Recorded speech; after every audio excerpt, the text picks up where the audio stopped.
el núcleo rojo va a generar sobre todo flexión de extremidad superior, ¿no? Va a acompañar a la vía corticoespinal, ¿sí? ¿Nace de dónde? Del mesencéfalo, y sus fibras llegan solo a la médula cervical, por eso que te dije que solo va a ser importante ¿dónde? En el miembro superior. Ahora, el núcleo rojo, algo que siempre debes recordar del núcleo rojo, es la afectación que puede tener su vía. Pregunta, a ver, si yo tengo una lesión por encima de este núcleo y el núcleo está preservado, ¿qué postura puedo evidenciar en el paciente? ¿La postura de descerebración o la postura de decorticación? Esa es una pregunta siempre de exámenes, no de nada, de un montón de cosas siempre he visto eso. ¿Qué te he dicho que hace el núcleo rojo? Flexiona miembro superior. Y si no está dañado, si la lesión está por encima del núcleo rojo, pregunta, ¿habrá flexión? No, pues está por encima, o sea, está íntegra la vía. ¿Habrá flexión? Claro que sí, pues. Entonces, ¿qué postura es cuando tú das un estímulo doloroso y el paciente hace esto? ¿Cómo se llama eso? Decorticación. En cambio, si la lesión está por debajo del núcleo rojo, daña las fibras que salen del núcleo rojo, pregunta, ¿alguien va a poder flexionar los miembros superiores? No. Por lo tanto, ¿qué hace el paciente descerebrado? El descerebrado hace esto, extensión. ¿Sí? ¿Se entiende eso? Es bien sencillo, solo que a veces no se raya, pero es solo acordarte del núcleo rojo, porque es lo que hace. ¿Ya? Ahí está. ¿Sí? Postura del decorticado, postura del descerebrado. No lo mires, ¿ah? Otros datos importantes son los reticuloespinales, ¿sí? Nacen pues de los núcleos reticulares que tienen no solo función motora, sino también vinculados con la vigilia, ¿no? Con el despertar, ¿sí? Por ejemplo, el sistema reticular activador, por eso que dice recibe numerosos inputs, ¿sí? O sea, entradas. ¿Qué más? Tenemos los núcleos reticulares pontinos y vulvares, sobre todo relacionados con ¿qué? Con la musculatura antigravitatoria, ¿sí? Ahora, vamos a ver que van a mediar muchos efectos, sobre todo antigravitatorios. Y estos núcleos son controlados de alguna forma también por la corteza cerebral. Ahí están, ¿sí? Los fascículos reticuloespinales, tanto el medial como el lateral, ¿sí? ¿Sabe de dónde se origina? La formación reticular.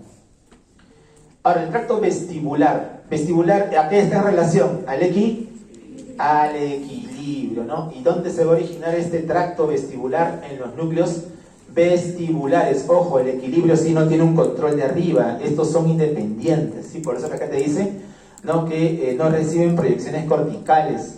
Ahora, de estos, ¿no? Recordar que también participan ¿en dónde? En el control de los músculos antigravitatorios, pero sobre todo, ¿qué cosa va a coordinar la posición de tu cabeza con quién? Con respecto al cuerpo y en su relación con el espacio.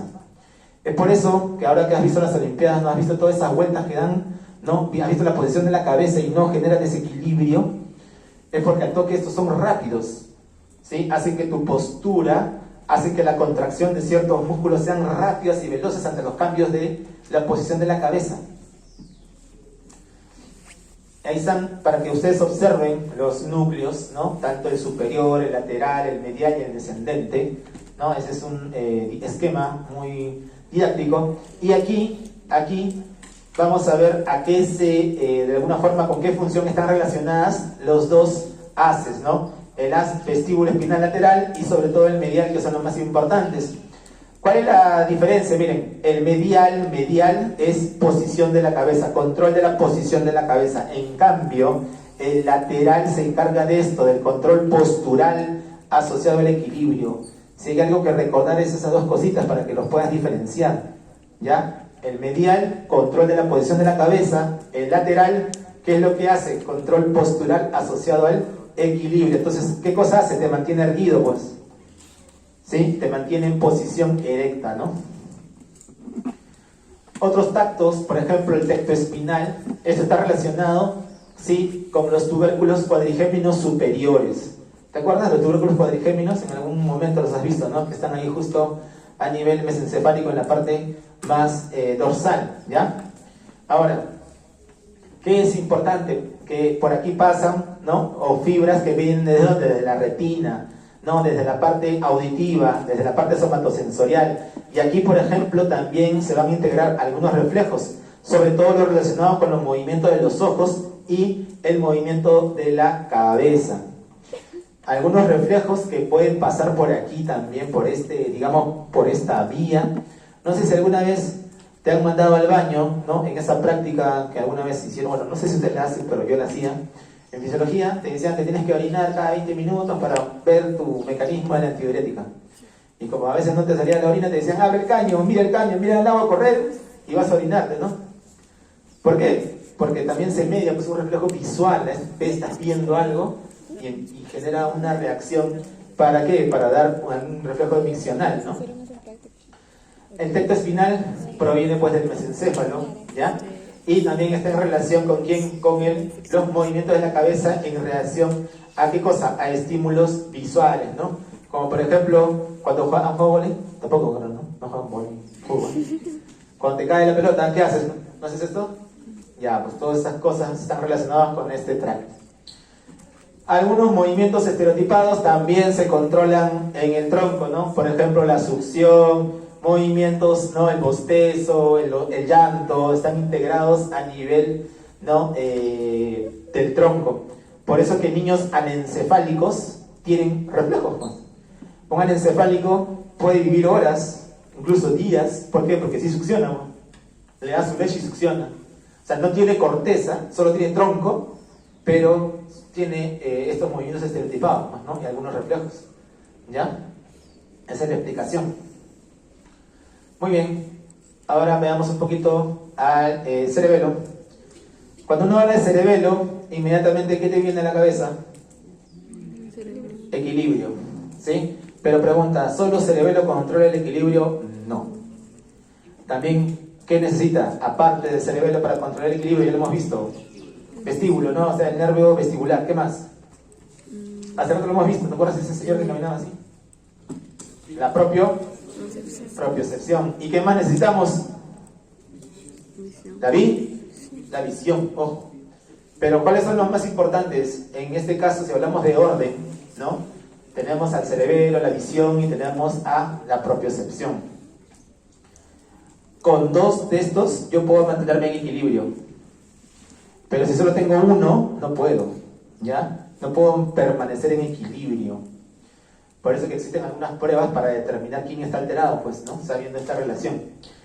Aquí hay una estructura anatómica, ¿no? Están ambos hemisferios cerebelosos, ¿no? Al centro, ¿cómo se llama esa estructura? El vermis, ¿no? ¿Por qué le llaman vermis? Porque tiene forma de un gusanito, ¿no? Por eso tiene el nombre de vermis. Y hacia adentro tenemos todos los núcleos, ¿no? Los núcleos emboliformes, ¿no? ¿Qué más? El interpósito, el dentado y el del fastigio, ¿sí? Todos esos núcleos relacionados con el equilibrio. Esto de repente te gustaba, ¿no? ¿Cómo se llama esa estructura en anatomía? El árbol de la vida, ¿no? ¿Ya? Ahora, funcionalmente hablando, vamos a tener el espinocerebelo relacionado más con la parte del equilibrio, el vestíbulo también, y el cerebro-cerebelo relacionado pues ya con la parte cortical, ¿no? Ahora, de todo lo que tienes que recordar de las funciones del cerebelo, no te estreses tanto aquí, ¿no? Planifica por anticipado cualquier cosa. ¿Han visto lo que acabo de hacer? ¿No? Estoy hablando con ustedes y acabo de bajar, ¿no? ¿Quién cree que hizo eso? ¿Mi corteza? Mi corteza está con ustedes ahorita, ¿sí o no? Claro, estoy hablando, explicándoles. ¿Quién hizo eso? Mi cerebelo, pues. ¿Quién creen que me está orientando al momento de que yo estoy yendo de derecha a izquierda, ¿no? Para no caerme entre mis pies, para no tropezarme? El cerebelo, ¿ya? Entonces, esto, la planificación por anticipado, la coordinación, ¿ya? Y el cerebelo a cada momento está recibiendo información propioceptiva. Si, por ejemplo, aquí la mitad del piso es arena, ¿no? Ni bien el sistema visual informa, oye, hay arena, Al momento de dar el siguiente paso, ya el cerebelo está mandando la orden para que uno se contraiga con más fuerza y otro se relaje. Inmediatamente, es decir, rapidísimo. ¿Ya? El cerebelo pues, es una estructura bien pequeña, alojada en la fosa posterior. Es, miren, casi 10% del volumen total. ¿Ya? Pero tiene un montón de neuronas. Una de esas neuronas importantes, ¿no?, que media la inhibición de todo este sistema es la célula de Purkinje, ¿no? De repente en algún momento la has visto, ¿sí? Es una célula GABAérgica, ¿sí? Su neurotransmisor es el GABA, de la célula de Purkinje. Las vías que salen pues del cerebelo van a ir hacia un montón de lugares, ¿no? Sobre todo va a ir hacia el tálamo, va a ir, por ejemplo, hacia el puente, ¿no? Pero también el cerebelo está relacionado, ojo, con el aprendizaje. Muchas de las cosas que tú aprendes, ¿no? Como por ejemplo, ¿alguno de ustedes maneja este instrumento? ¿Cómo se llama? ¿Patineta? No, oye, no hace nada, ¿no? Nunca han ido a montar, ¿cómo se llama este? Que ahora está de moda, scooter, ¿no? ¿Nada? Sí, yo practiqué patineta. Es muy peligroso. Ya, bueno, peligroso es lo que hacíamos nosotros. Bueno, ya, si alguna vez lo hacen, ¿sí? Ese aprendizaje que era, pues, ¿no? ¿No he escuchado ese dicho que dice que aprende a montar bicicleta nunca se olvida? Ya, eso se ha montado, ya, bueno, al menos, pues, algo es algo. Ya, pero ¿por qué viene ese dicho? Porque es un aprendizaje, y eso no está guardado arriba, ojo, en la corteza, está guardado abajo, en los núcleos, en el cerebelo, ¿ya? Por eso que nosotros podemos mantener el equilibrio en esa bicicleta, ¿no? ¿Ya? Esos son algunas estructuras que van a estar vinculadas con cada una de las partes, tanto espino cerebeloso, vestíbulo cerebeloso, como el cerebro cerebelo. Ahora, los hemisferios y el vermis tienen también funciones muy particulares. Y es como una persona. Imagínate que yo estoy ahí, en el centro. Pregunta, la parte de mi axis, de mi tronco, ¿quién crees que lo va a controlar? ¿Los hemisferios o el vermis? El vermis, pues por eso que el vermis controla el centro, el axis. En cambio los hemisferios, ¿qué controlan? Las extremidades. Entonces si tú recuerdas eso, cuando vayas allá a clínica de acá a unos 5 años, vas a entender por qué el paciente, es una bromita, por qué el paciente tiene ataxia. Pues a ver, si alguien está como en la mano así, que no la puede controlar, no la puede coordinar, ¿dónde crees que está la lesión? ¿En el vermis o en el hemisferio? El hemisferio, pues probablemente. Si alguien no puede sentarse y se cae para atrás, para adelante, no puede ni siquiera estar erguido, ¿cuál crees que será la lesión? En el vermis. Pues es bien sencillo, mira, la neurología es bien sencilla, solo que nos las enseñan mal, ¿no? Muy bien. No, sí, te lo digo, pues, cuántas veces he tenido clases que me han aburrido, ¿no? Muchas veces, ojo. Ni iba yo tampoco en las clases. Ahí está, la célula de Purkinje, mira. Esa bien grandota, toda ramificada, es la célula de Purkinje. Y ahí está, mira el cerebelo, cómo va a mediar, por ejemplo, ¿qué cosa? Movimientos coordinados, ¿qué más? ¿No? El hecho de apuntar a un punto, ¿no? Por ejemplo, el índice nariz, ¿sí? Uno hace esto porque el cerebelo al toque lo genera, ¿no? La contracción del agonista y el antagonista del movimiento. Muy bien, y ya para ir finalizando, hablemos un poco de los sistemas motores. Ojo, todo movimiento motor mejora con la práctica. Eso tenlo claro.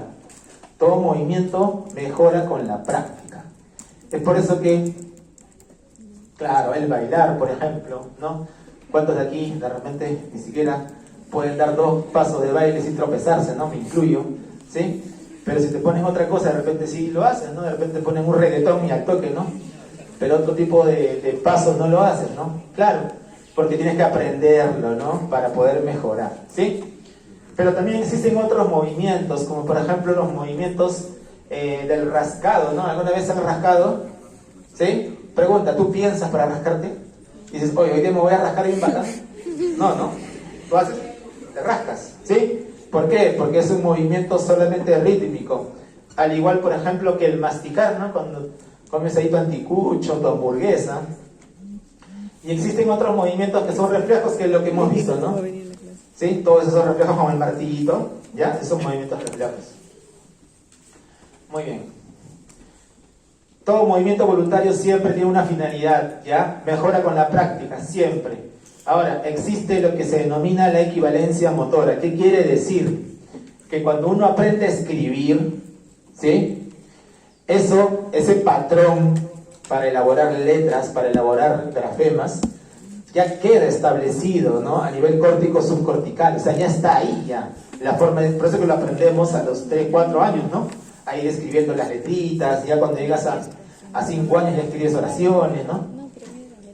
Pero ¿qué pasaría, por ejemplo, si por A o B motivo, si un accidente pierdes la mano derecha? ¿Podrías escribir con la mano izquierda?